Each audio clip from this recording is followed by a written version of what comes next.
Cześć. Dziś chciałabym wprowadzić Cię w temat aktualnego stanu ujawnienia UFO i UAP. Ten film będzie początkiem takiej serii, gdzie będę rozszerzać tą tematykę. I dziś za punkt wyjścia posłuży mi zapowiedź filmu dokumentalnego Wiek Ujawnienia. Jeżeli nie widziałeś tej zapowiedzi, oto ona. The American people are ready to receive the truth.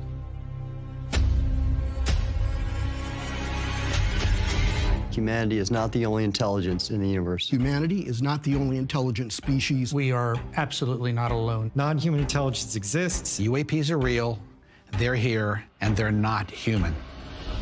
I spent 25 years as a senior official with the CIA. I've worked on highly classified UAP programs. 28 years as an astrophysicist. I served as the 4th Director of National Intelligence. Director of Aviation Security in the National Security Council. The one-star admiral after 32 years of service. People that come forward with this, I feel like they've taken their life in their own hands. I was recruited to a highly sensitive government program that investigated unidentified aerial phenomenon. For over 16 years, on behalf of the U.S. government, I worked as a senior intelligence official on the unidentified aerial phenomenon topic. We learned that the U.S. government was involved in a long-running secret war with other nations to collect and reverse engineer vehicles not made by humans. I have seen with my own eyes non-human craft and non-human beings. It's rotating. There's a whole fleet of them. The first country that cracks the code on this technology will be the leader for years to come. China has established its own version of a UAP task force. You think for a second that they wouldn't consider using it to achieve their ends of domination? This is similar to the Manhattan Project. This is the atomic weapon on steroids. This is so secret. Very, very few people in our entire government have been allowed access to it. Even presidents have been operating on a need-to-know basis. But that begins to ramp out of control. It's not acceptable to have secret parts of government that no one ever sees. You better be careful about a government that doesn't trust its people, because there's no telling what they'll pull on you. This is the biggest discovery in human history. You had information being locked away that could change the trajectory for species. It has so many beneficial impacts, including clean energy. We should have disclosure today. We should have disclosure tomorrow. The time has come.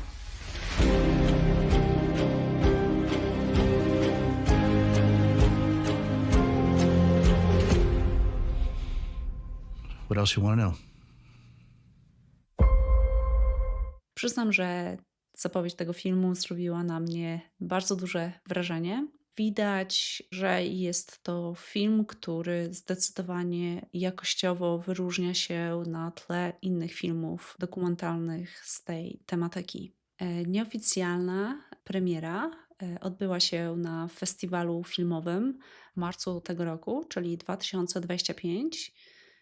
I od tamtej pory czekaliśmy na ogłoszenie oficjalnej daty premiery i właśnie została ogłoszona. Wiemy, że odbędzie się 21 listopada 2025 oraz że będzie streamingowana na Amazon Prime. Ten film jest określany jako przełomowy w tej tematyce, szczególnie dla osób, które nie są mocno zaznajomione w tym temacie. Może zrobić na nich duże wrażenie, tak? Już sam fakt, jak został wykonany, będzie bardzo pozytywnie wpływał na odbiór. I jak ktoś nie jest w temacie, to sama tematyka też będzie dla wielu osób po prostu może być szokująca. Występują w tym filmie 34 wysokoprofilowe osoby, naukowcy, senatorowie, wojskowi oraz pracownicy wywiadu.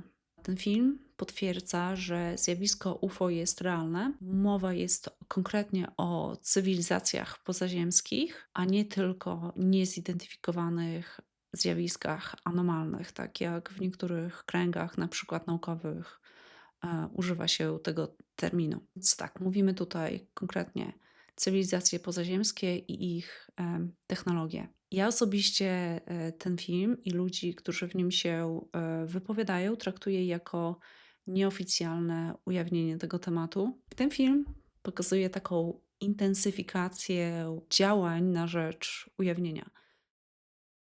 Chciałabym teraz przy tej okazji porozmawiać na temat poziomów ujawnienia, które dostrzegam. Przez kilka dekad mieliśmy walkę o sam fakt, aby do ujawnienia doszło, i to jest pierwszy poziom, czyli ujawniona jest informacja, że nie jesteśmy sami. I drugi poziom, uważam, że na tym poziomie aktualnie jesteśmy, wygląda to na walkę o narrację. Środowisko ujawnieniowe nie jest spójne. Część osób jest za pełnym ujawnieniem, a część za częściowym. I dodatkowo są różnice w przekazywanych informacjach i część z nich nie jest zgodna. Uważam, że ten film buduje grunt pod pewną narrację. To nie jest oficjalna informacja, ale kilka osób w społeczności o tym mówi, a dokładnie o staraniach o amnestię. Mówimy tutaj o osobach, które pracowały przy tajnych projektach inżynierii wstecznej i według mojej wiedzy są osoby, które chciałyby zacząć robić to legalnie. Wiemy, że te programy łamią prawo i gdyby doszło do procesu sądowego, to ci ludzie zostaliby skazani najprawdopodobniej za działalność kryminalną, między innymi za wyprowadzanie pieniędzy z państwa. I ten film według niektórych osób jest staraniem o amnestię. Kolejny element narracji, który można tutaj zauważyć, jest to troszkę wciąż subtelne budowanie pod poczucie zagrożenia. Pokazuje się wyścig zbrojeń i starania dotyczące odzyskiwania oraz inżynierii wstecznej technologii obcych. I pokazuje się, że Stany Zjednoczone muszą intensywnie pracować nad tą technologią, bo jeśli tego nie zrobią, to inne kraje je wyprzedzą. I chcę tutaj zauważyć jedną rzecz. Taka narracja stoi w sprzeczności z tym, co mówi od lat Steven Greer i pierwotny ruch Disclosure Project. Mowa jest o tym, że te wszystkie czarne programy są niezależne od państw i działają za kulisami razem, bez względu w jakim państwie operują. Też można powiedzieć, że po prostu państwa współpracują z tymi programami, lub może nie mają wyboru i współpracują. Uważam, że jest to ważna informacja i pokazuje nam, jakie są różnice w narracjach. A kolejna kwestia.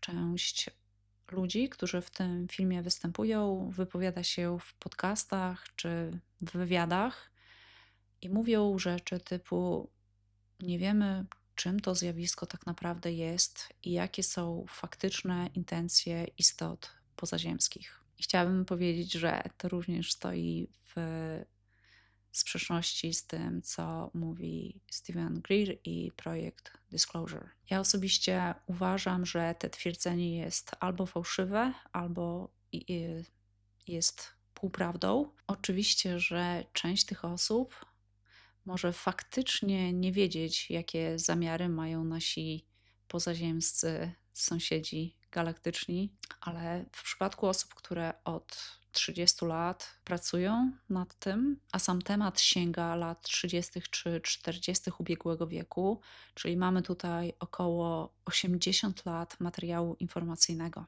Ja sama po kilku latach siedzenia w tym temacie mam już ogólne rozeznanie. Czy mogę powiedzieć w 100% jak jest? Oczywiście, że nie, ale pewne rzeczy da się z grubsza już określić. I fakt, że przedstawiany jest ten temat jako wielka niewiadoma, według mnie jest kolejnym takim subtelnym budowaniem pod narrację strachu, bo jeżeli nie wiemy, co to jest praktycznie oczywiste, że to może być zagrożenie.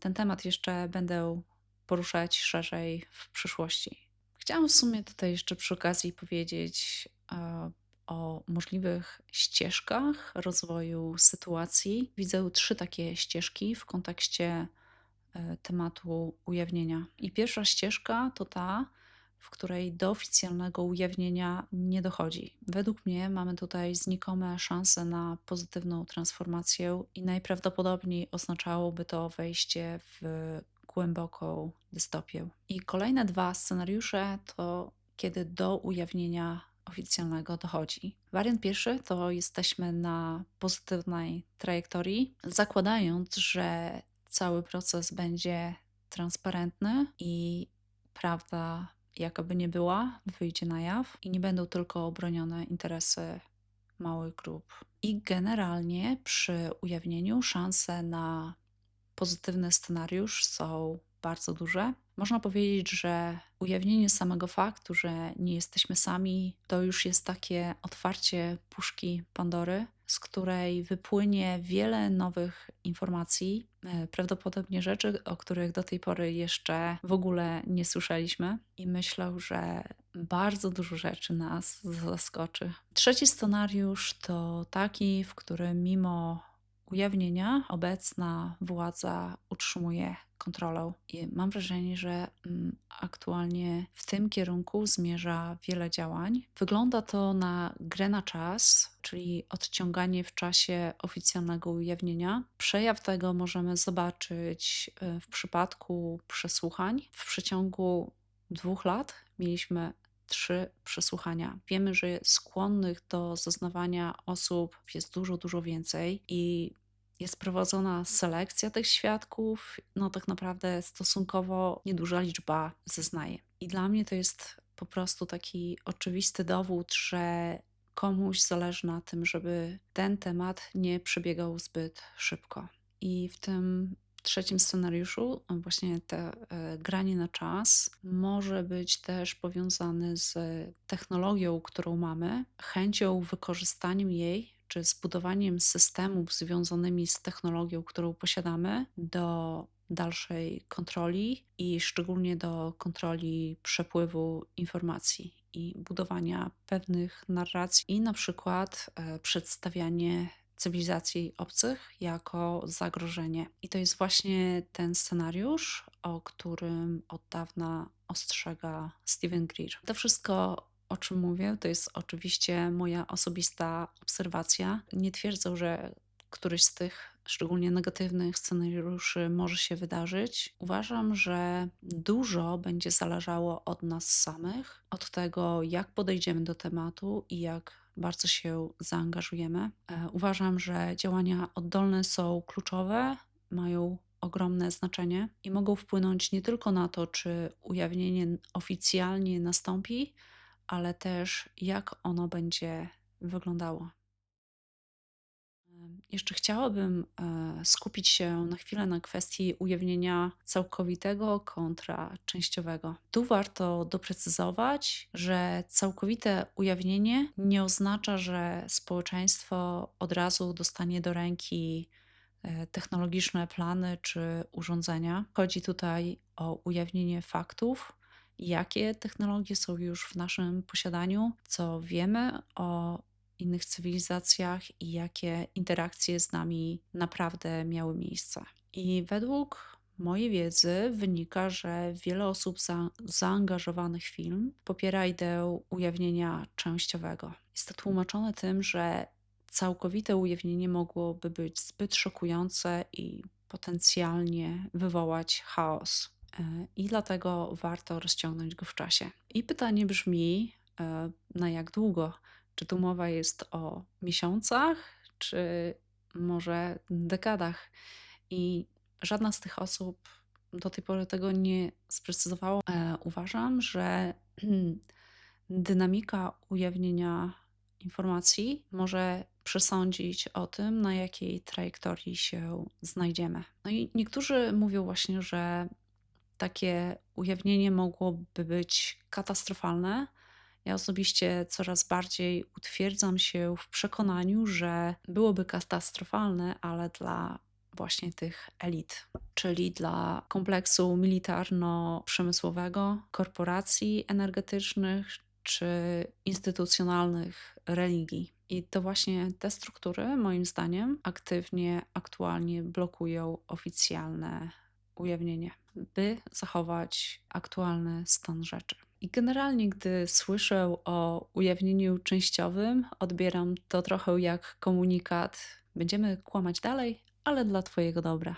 Chciałabym jeszcze jedno zagadnienie poruszyć. Chciałam powiedzieć, że żeby się nie zachłysnąć wizją nowej technologii, statków kosmicznych czy darmowej energii, technologia sama w sobie nie jest gwarancją pozytywnej zmiany. To, co według mnie naprawdę ma znaczenie, to wzrost naszej świadomości. Zauważyłam, że w obecnej dominującej narracji aspekt duchowy i temat świadomości praktycznie całkowicie są pomijane. I to można by nazwać jako trzeci poziom ujawnienia. Też powiedziałabym, że jest to kluczowy element, jeżeli chcielibyśmy zobaczyć pozytywną transformację naszego społeczeństwa. I mówiąc duchowy, nie mam na myśli religii ani wiary w coś, tylko doświadczalne poznanie natury świadomości. Można powiedzieć, że świadomość jest nadrzędna wobec materii i że bez świadomości nie byłoby materii. Podsumowując, ujawnienie odgórne dotyczy nas wszystkich. Jego skutki będą globalne, dlatego uważam, że jako społeczeństwo powinniśmy aktywnie interesować się tym tematem, bo w ten sposób możemy mieć realny wpływ na to, co się wydarzy. Jeżeli chciałbyś uczestniczyć w tym procesie, to najprostszą rzeczą, jaką możesz zrobić, to jest po prostu rozmowa w swoim własnym otoczeniu. I jeśli zaczniemy się przygotowywać, poszerzać własną świadomość, zdobywać wiedzę, to moment oficjalnego ujawnienia nie będzie dla nas szokiem, tylko naturalnym krokiem naprzód. Na tym kanale promuję kontakt inicjowany C5 jako formę samodzielnego badania i poznania tego zjawiska. Zachęcam Cię do zajrzenia i śledzenia kanału C5 Poland. Umieszczę tutaj również linki do filmów, które tłumaczą tematykę C5. I to będzie wszystko na dzisiaj. Dziękuję za Twój czas i obecność. Życzę Tobie miłego dnia, wieczoru lub nocy i do zobaczenia.